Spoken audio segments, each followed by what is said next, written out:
Dr. Lewis, in your experience, can you explain the mechanism behind how brain supplements aid memory improvement?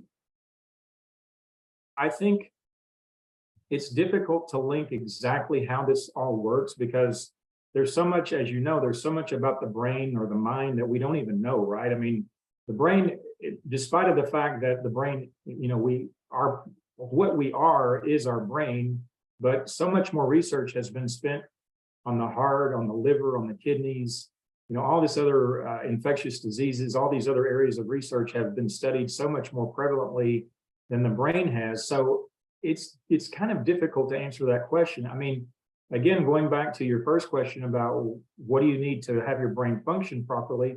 Well, again, the brain is just like every other organ system. It requires all the different nutrients that every other organ needs.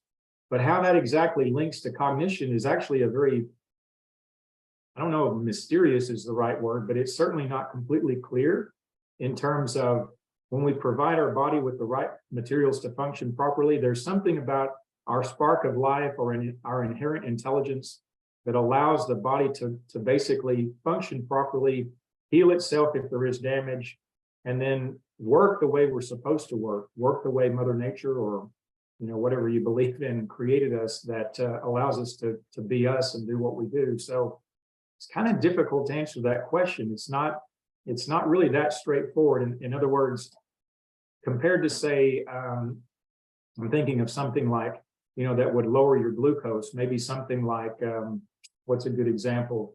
Well, curcumin, certainly. I mean, there have been studies looking at curcumin and its effect on blood glucose metabolism, which is a much more readily available marker of, say, someone's risk for either metabolic syndrome or type 2 diabetes.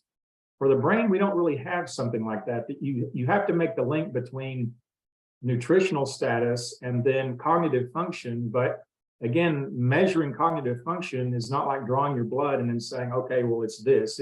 There's still a bit of subjectivity to it. And that's the reason why it's a bit trickier to answer that question. Great. Thank you for that response.